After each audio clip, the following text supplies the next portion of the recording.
The views, opinions, and advice expressed in this podcast are solely those of the guests and do not necessarily reflect the views and positions of Pattison Media or the sponsors of this program.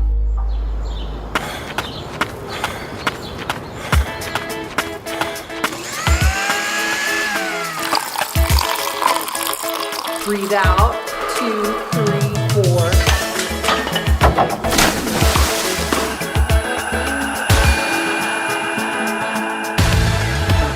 Wellness is... Everybody should spend more time in the forest. Forest medicine is more about developing a relationship rather than just receiving. In the culture that we live in North America, so focused around that ritual of having a cup of coffee, meeting for a cup of coffee. It's like, how do you still have that experience, but over something that's a little bit healthier? You know, it's not like people who do these things are like, they always want to exercise and they always feel motivated. No, we just do it when we want to and we do it when we don't because we want the end result. I think as human beings, we are all craving that connection with Mother Earth. Our restoration, both our restoration as human beings and our collective restoration, is intricately connected with our relationship with Mother Earth, our relationship with nature. It's so easy to be distracted while we're eating. It's fun and easy to watch a movie while having dinner, to scroll on our phone. But what would happen if we allowed the moments that we're nourishing ourselves to be moments that are for ourselves? Welcome to Choosing Wellness, your podcast for practical advice about how to attain better physical and mental well-being so that instead of just surviving, you're thriving. Choosing Wellness is powered by Pattison Media. In this series, we'll share a health journey, explore the trends, and talk to the experts who will help you live your best life. And we'll have fun doing it. In this episode, we talk about Blume, a healthy alternative to caffeinated lattes. What's forest bathing? And forest medicine expert Scott Close gets to the root of the concept. Then 2 times with Life Unlimited, Stephanie Staples. I'm Linda Freeman. Come join the journey of choosing wellness. Health tag. The smell of coffee, the warmth of tea. It's often the way we start our day. Recently, there's been a flood of healthy drink alternatives in the market. And many claim health benefits. Maybe they do, maybe they don't. But if you want to eliminate caffeine, there's a Canadian company making inroads into the non-caffeine latte-style drink category. So to get a better understanding, we sent Choosing Wellness producer Karen Abashi to talk to Justin Osborne, head of sales at Blume. So tell me about Blume. How did it start? Our founder, Karen, worked in commercial real estate, living in Vancouver. It's a culture sort of built around coffee meetings. And she found that she was drinking a lot of espresso, a lot of sugary lattes, and it started to take a toll on her in terms of like her digestion, her sleep, her hormone balance. And that's really where Blume was born. A simple way to enhance your daily rituals with lattes done better. You know, we're not anti-coffee, anti-caffeine, anything like that, anti-tea. It's really about how do you swap out that second cup of coffee for something that is a little bit better for you? So something with little to no caffeine, something boosted with superfoods. In the culture that we live in North America, so focused around that ritual of having a cup of coffee, meeting for a cup of coffee. It's like, how do you still have that experience, but over something that's a little bit healthier? For people who don't know what are coffee alternatives, can you let us know more about that? The idea with coffee alternatives or products like Blume is just swap out that second cup of coffee. Have something with less caffeine, no refined sugar, boosted with superfoods. We're really trying to be people's introduction into superfoods and do them in a very delicious way and lead sort of that global wellness change rooted in kindness. Everything we do is rooted in kindness. Tell me some of the ingredients that you use in your products and the benefits of each. Not from a medical perspective, because you have bundles for your gut health, for your glow, for unwinding, and so on. Yeah. So how do you pick the superfoods, or how do you put them together? A lot of times companies have the same superfood in every single flavor. We do it a little bit differently. We've got a different superfood in each flavor, depending on what that flavor is. We wanted them to work together and be for a specific thing. Some can be for sleep, some can be for hormone balance. Our blue lavender, for example, has lavender in it, which is a natural sleep aid, as well as blue spirulina, which is a great superfood to help you unwind. It's packed with nutrients. We've got our reishi hot cacao, which is sort of like a healthy hot chocolate that's got reishi mushrooms in it. Reishi is an adaptogen mushroom that helps with stress levels and your immune system. But each product has sort of a different amazing superfood. Like cinnamon is a superfood. And so getting things like turmeric and matcha and maca and rose hips and tart cherry and all these different things inside of a different drink, those are all within sort of our latte SKUs. And then our Super Belly line is really around gut health. And that one is more geared towards hydration and gut. So 61% of North Americans have gastrointestinal issues. We know that the gut is linked as our second brain. It's important for skin, hair, mental health, hormone balance, immune system, and hydration is a huge part of that as well. And so with those ones, apple cider vinegar is the first ingredient, which is incredibly healthy for you. But if anyone's done apple cider vinegar shots, it's hard to drink on its own. So we've done it in a delicious way.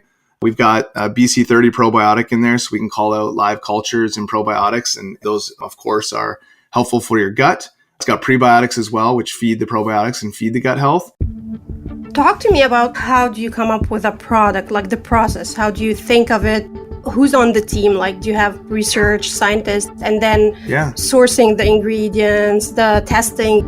On the product development side, it's really our founder, Karen. She started with 2 products right away.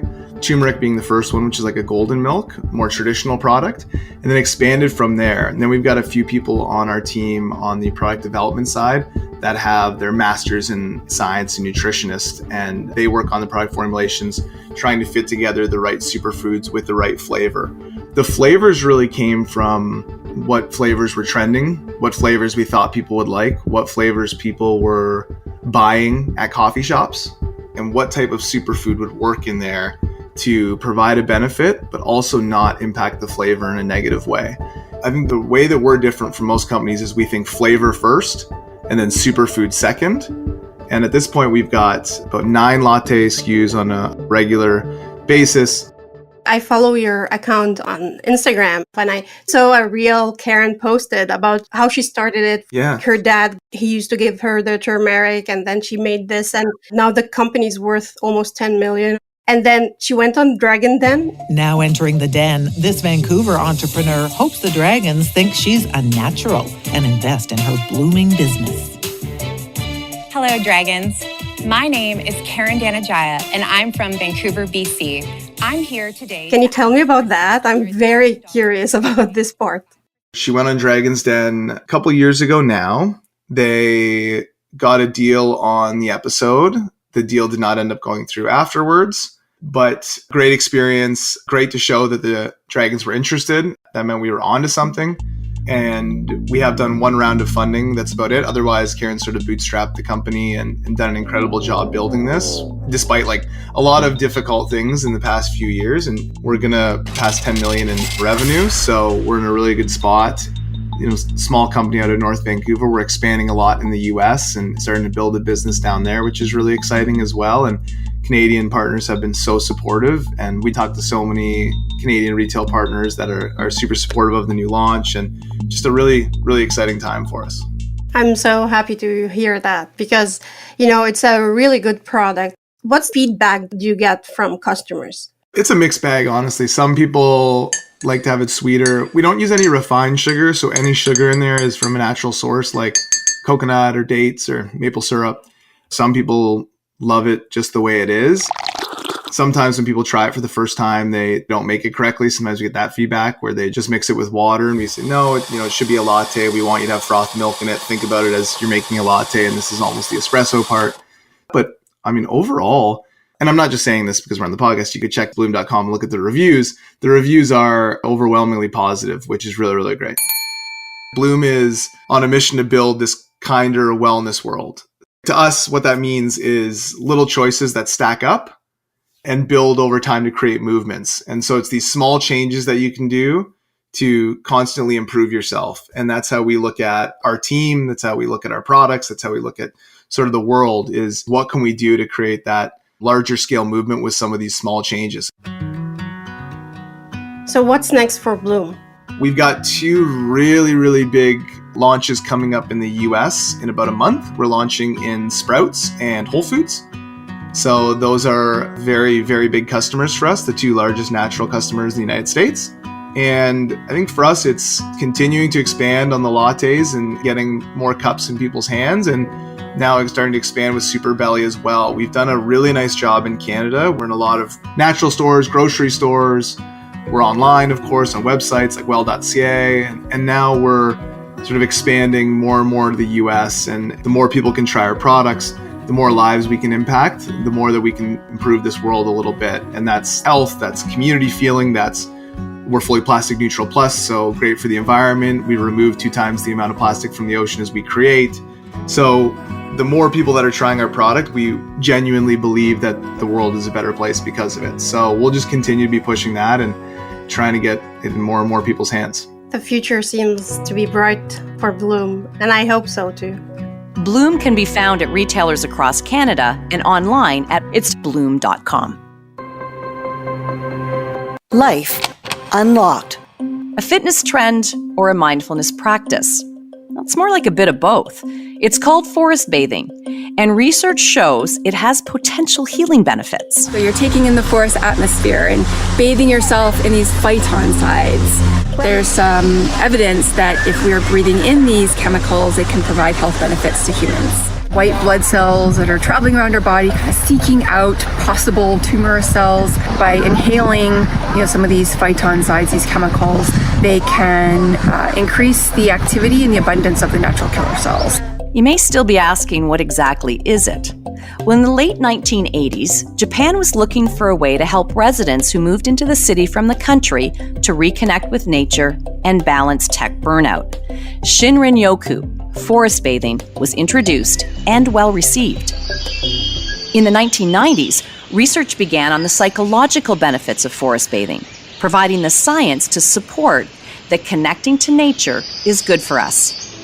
The concept of forest bathing has been practiced by many cultures that have long recognized the importance and connection of nature to human health. One Japanese study showed a rise in the number and activity of immune cells called natural killer cells, which fight viruses and cancer, among the people who spent 3 days and 2 nights in a forest versus the people who took an urban trip. And this benefit lasted for more than a month after the forest trip. And not all of us can manage 3 days in nature, nor would want to. But not to worry. A study of close to 20,000 people in the United Kingdom showed that spending at least 120 minutes a week in nature improved self-reported health and well-being. So a walk in the woods every day could keep the doctor away. The medical science that supports a more relaxed, healthier life is called forest medicine and encompasses the effects of forest environments on human health. The idea is by visiting forests, connecting with plants, and breathing in phytoncides, antibacterial and antifungal qualities which help plants fight disease, we can potentially reduce stress and reduce the risk of lifestyle-related disease and cancer. I find it very peaceful, calming. But what about this idea of forest medicine? Well, that's our next topic. How to choose wellness. I'm going to introduce you now to Scott Close. He's an author, wildcrafter, aspiring ecologist, an author of Pacific Northwest Medicinal Plants, and he guides the School of Forest Medicine, where he cultivates various ways of working with plants and developing relationships with the natural world. So welcome, and thank you so much for agreeing to chat with us here on Choosing Wellness, Scott. Yeah, I really appreciate the opportunity. Thanks, Linda. So I wanted to ask you to help us understand what forest medicine actually is from your perspective. The standard way that people think of forest medicine is more related to forest bathing, which is going out into the forest, the health benefits that you receive from that, which I think is wonderful. It's great. Everybody should spend more time in the forest. Forest medicine is more about developing a relationship rather than just receiving or taking something. I think sometimes I feel a little bit of a twinge, especially if I hear recent study shows that if you spend X amount of hours in the forest, you will be 40% happier or whatever. That's right. And it's like instrumentalizing nature, which I think in my way of working with plants and working with the forest, we're trying to break that down, that distinction between us and nature, that we are a part of nature, and that it's not just that nature is there for our benefit, but that we also have to reciprocate and be in direct relationship and giving back to nature, the forest, the plants, and everything else that we share this planet with. We hear, be at one with nature, go for a walk, connect. We say, okay, it's good for us, but do we really know what that means? How would you describe that to people? Yeah, so glad you asked that. And I've been really, in the last few days, opening myself to receive a really simple way to describe what I do. And for me, the working with the forest, being in relationship with the forest, is about offering myself to the plants in a way that allows them to also kind of inhabit my being. And the plants in themselves are embodiments of the true nature of life on this planet, which we as humans are too, but we've gotten kind of confused a little bit. So the plants can help us remember our way back into that alignment and into those proper relationships that ensure the harmonious continuing existence of life here on the planet. And I know sometimes people hear this and they're like, what are you talking about? Like, what do you mean by that?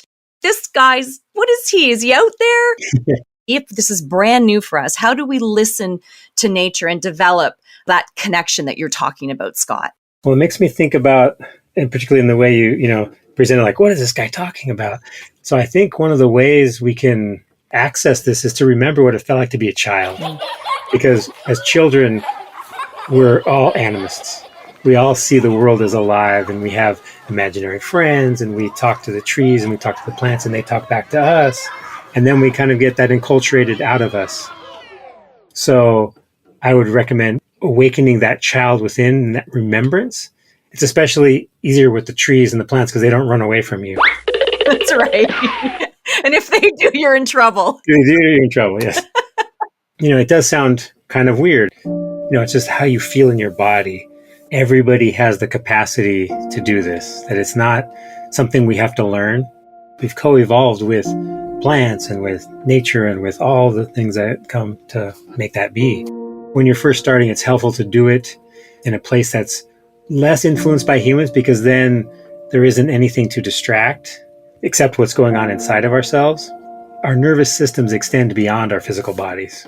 They act as a mediator between what's going on around us and all the inputs that are coming in, to allow ourselves to reawaken to the enchantment of the world around us through being vulnerable.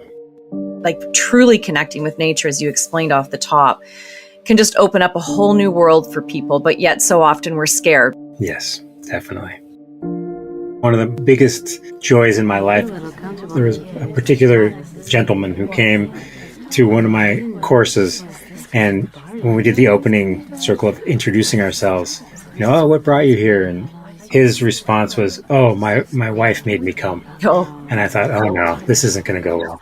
You're like, oh no, not one of those. Yeah. But the first thing we did, I sent everybody out to go sit with a red cedar tree. And this guy came back crying.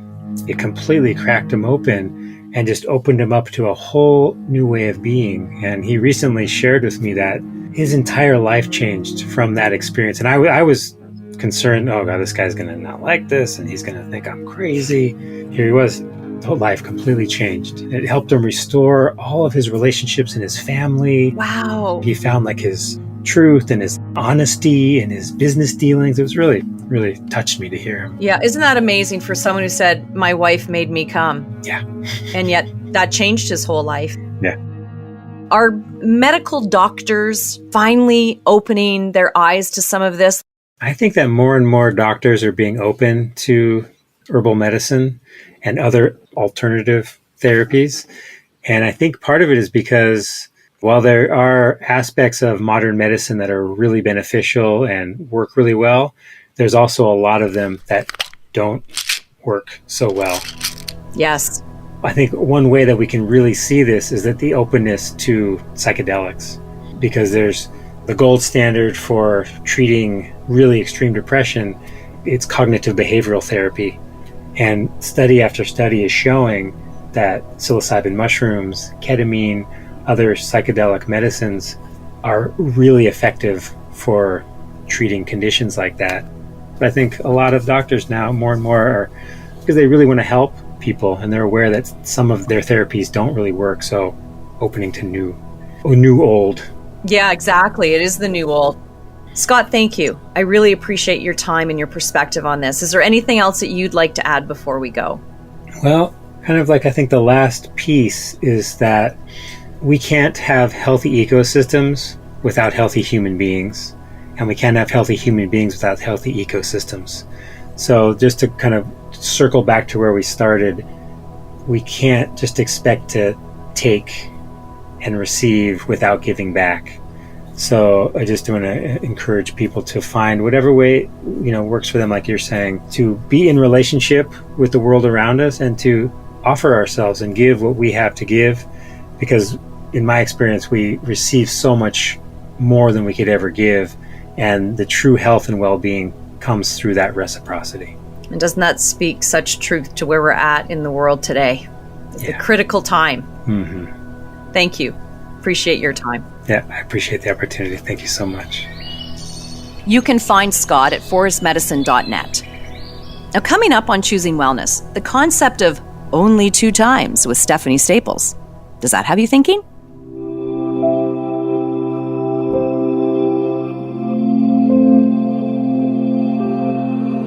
Being real. The importance of unplugging and taking a break. It's being talked about now more than ever.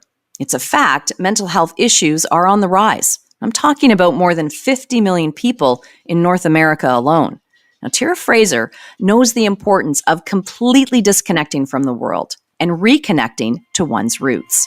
Now, this is the story of Tira and Liberty Wilderness Lodge. This is Being Real. My name is Tira Fraser, and I am a proud Métis woman with mixed settler heritage as well.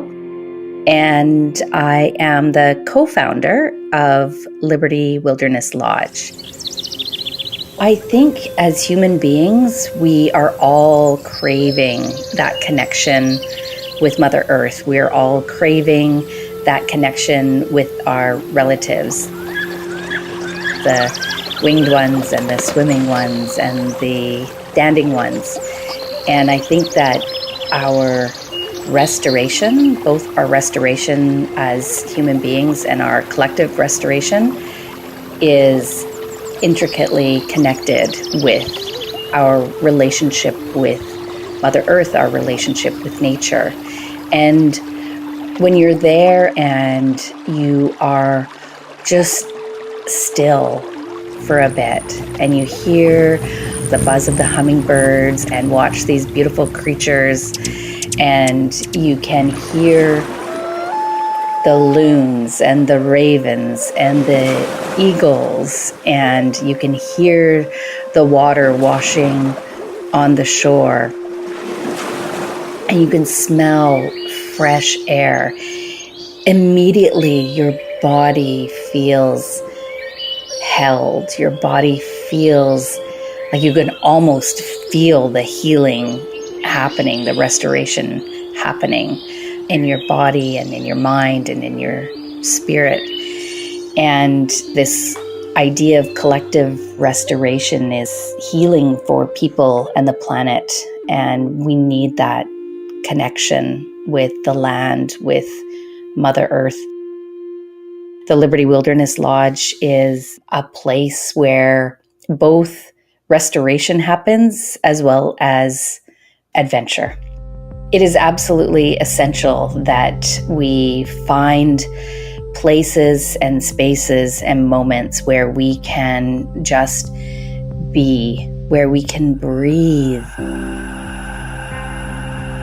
And by breathe, I don't just mean breathe the air, but actually be able to breathe and to slow down and to really enjoy the simple things. I think our entire world could be different if each of us spent a little bit more time connecting with ourselves, connecting with the earth, with Mother Nature, and then in that, we can connect to each other in a more meaningful, in a more kind, in a more generative way. I am longing for that connection. I am longing to be able to have at least pockets of time and space that are simple, where it is taking your time to make a meal, to take a walk, and all you see is nature, nothing else, just nature, just the trees and the birds and the earth and the islands and the rocks. And I'm longing for that. I know others are too. In our busy worlds, we don't have enough space to be creative, to be reflective, to be grounded. There is nothing in the world that can ground us like feeling the power and the strength and the love of Mother Earth beneath our feet. Transformation happens here at Liberty Wilderness Lodge. It's only accessible by boat or seaplane. It's on Lake Babine, which is the longest natural lake in British Columbia. It's 170 kilometers long. Even just the trip from the boat launch over is just so magnificent. And you almost just melt into the experience right from the beginning. The lodge itself is perched up on a hill, so it has spectacular views. I host a retreat, Warriorship in the Wilderness. And I define warriorship as standing fiercely with deep love for what matters. And warriorship is a sacred path and a mindful return to all my relations and collective restoration in honor of ourselves, our ancestors, and our consciousness for the next 7 generations. And weaving in Indigenous wisdom and teachings, I will steward folks on a journey of remembering, reclaiming, practicing, and integrating warriorship for ecological, social, racial, and economic justice. And there will be other times where folks want to come and take this sacred space surrounded by the standing ones, the trees, the winged ones, the birds, and the medicine of the water to inspire their writing as it inspires mine. Tira, thank you for your openness to share and for providing a place of true connection to nature. I'm nice for living. I'm nice for living. I'm nice for living. I'm nice for living. Life Unlimited with Stephanie Staples. All right, it is time for Life Unlimited with nurse turned motivational speaker Stephanie Staples. So we meet again. How are you? I like meeting with you. When I go and see what you're doing, it's just how you live your life, and then you're sharing that with others and showing people how to tap into what their potential is. And I think that that's a real gift. We only get one spin around as far as we know, right? Let's make it the best we can. So talk about this concept of only 2 times, because I think that this is a really neat idea that most of us probably haven't thought about, but yet makes complete sense. Well, I love ideas. I love good ideas, but maybe even more importantly, I love simple ideas, like simple ideas that I can remember and execute. And so I have a low bar. Once a week, I try to run 5K. I don't love it, but I do it.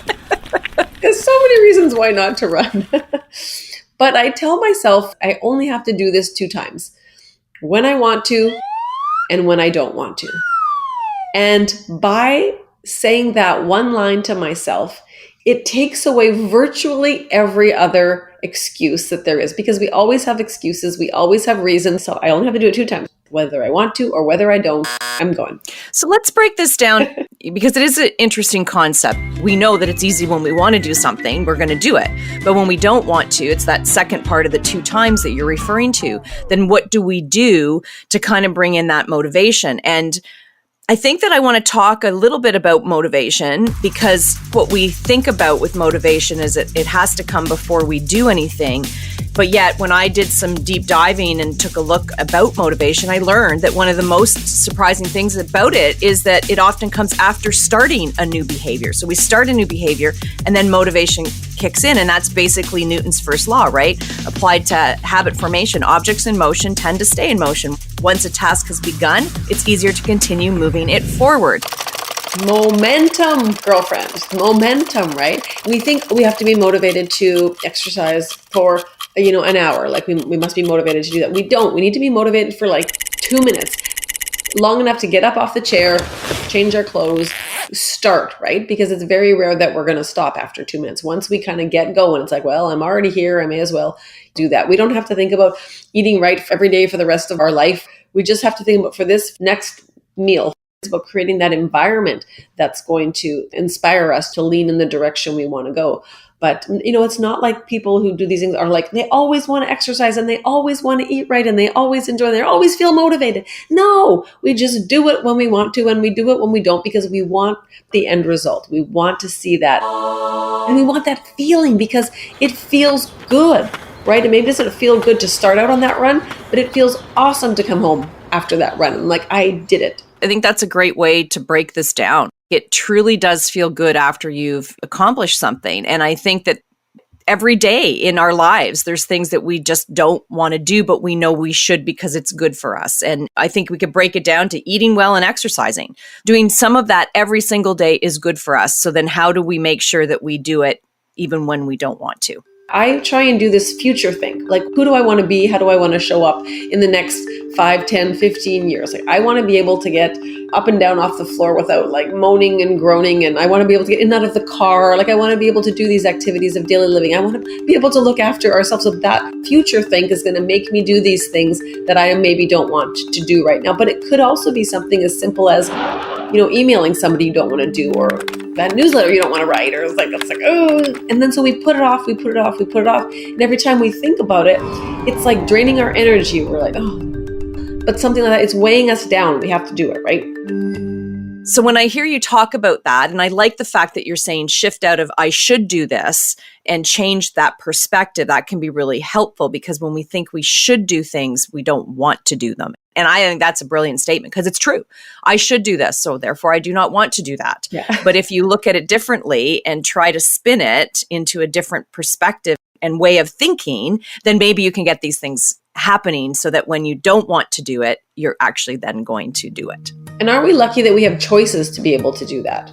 Right? Many people don't have choices, and it's another reframe, right? I'm so lucky that I get to have these choices. I don't really want to, but I'm going to do it anyway. You know why? Because I'm strong, I'm dedicated, I do what I say I'm going to do, and I'm future thinking myself into being the person I want to see. I'm getting closer to being that person every time I do it. Do you have words to replace that should, so that when we don't want to do something, we can do it, but we don't say, oh, I should do this, so I will do it? What sort of talk can we have to make sure that we stay motivated to do these types of things in our lives? I am going for a run. I am eating healthy today. I'm proud of myself that I am doing what's good for my body. I'm proud of myself that I am taking care of my future self. It feels great to get this email that I didn't want to write out of the way so I can focus on and make space in my brain for things that are going to serve me better and try and make the world a better place. Thank goodness I did that. Good for me. Just shifting the way we speak to ourselves. Honestly, Linda, sometimes you do all that and you're just like, screw it. I'm not going today. But if that 80-20 rule, that Pareto principle, right, if you could do it 80% of the time, you can talk yourself into it. It just becomes easier and easier every time you do it. And you don't have to have that big, long conversation, that big, long fight with it every time. I can spend the entire day talking myself out of it. My husband will say, well, just decide in the morning if you're going. I'm like, I can't decide in the morning. In the morning, I don't want to do it. So I'm going to put all my stuff out. I'm going to set up my environment for success. I'm going to get it done, and then I'm going to be proud of myself all day. It's going to be an awesome way to start the day. But if I have to go through the whole day, should I run now? Should I do this now? Oh, no, I don't feel like doing it now. Maybe in an hour, just make things simple for yourself. Just do it. Before we go, Steph, on this, anything else that you'd like to say? When you want to and when you don't. Just one more way to live your life unlimited. Always great chatting with you. Thanks. For more on 2 times and other great ways to live your life unlimited, go to stephaniestaples.ca.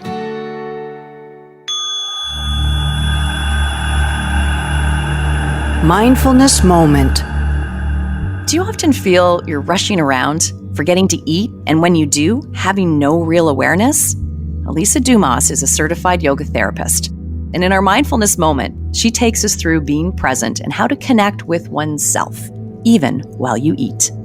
Whatever it is that we're eating or drinking, if our intention is to absorb it, to support our digestion, to find the foods that feel right in our bodies, then number one, it's important to set the stage. It's so easy to be distracted while we're eating. It's fun and easy to watch a movie while having dinner, to scroll on our phone, or get some work done while we're having lunch. But what would happen if we allowed the moments that we're nourishing ourselves to be moments that are for ourselves?